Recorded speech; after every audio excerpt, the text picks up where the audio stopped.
कसम खुदा दी उस टाइम जिहड़ी दिल ते गुजरदी हुंदी ना। बिस्मिल्लाहिर्रहमानिर्रहीम, अस्सलाम वालेकुम दोस्तों। एक पल की खुशी वास्ते ना 2 साल इंतज़ार करना पैंदा। 2 साल इंतज़ार किस तरह करना पैंदा कि खासकर जिहड़े प्रदेशों च रहने वाले है ना, वो अपनी छुट्टी वास्ते ना 2-2 साल इंतज़ार करते हैं। अपने घर जाने वास्ते किसी दी उन्होंने इजाज़त की जरूरत होंदी आ। मतलब कि कह लो कि जिहड़े अपने घर दे विच राज करन वाले है ना, उन्होंने अपने घर जाने वास्ते दूसरे की इजाज़त की जरूरत होंदी आ। और जो घर जाते हैं ना, यकीन करो कि इस तरह हुंदा कि अपने घर दे विच ही मेहमान हुंदे आ। किसी शै दा उन्होंने नहीं पता हुंदा। हर शै पुछ के आ शै किदां, आ शै किदां, हर शै उन्होंने पुछ के करनी हुंदी आ।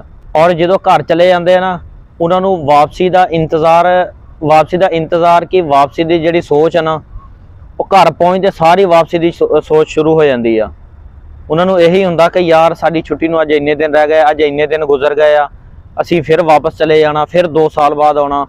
तो और जो आते आ, जिन्हां चेहरिਆਂ नूं मिल के आते हैं ना, देख के आते आ, ते जो वापस दोबारा जाते हैं ना, काफ़ी सारे इस तरह के होंगे कि जिहड़े मिलते ही नहीं है, या आप ही चले जाते आ, या फिर जिहड़े चेहरिਆਂ नूं अपने प्यारिਆਂ नूं मिल के आते आ, या फिर वो की कहते दुनिया तो अद्धे गुजर गए होंगे आ, अद्धे होंगे आ ना किसी खुशी च शामिल, ना किसी गमी च शामिल। बास टाइम इस तरह हुंदा कि उधरों शादी रखी हुंदी आ, कोई खुशी का मौका हुंदा, ते उधरों वापसी की टिकट हुंदी आ।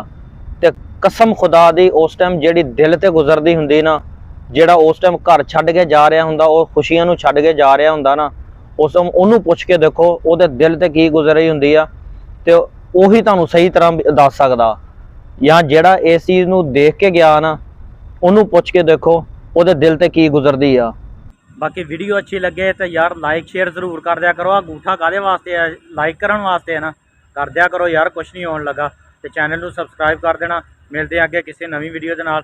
अल्लाह हाफिज़। पाकिस्तान जिंदाबाद।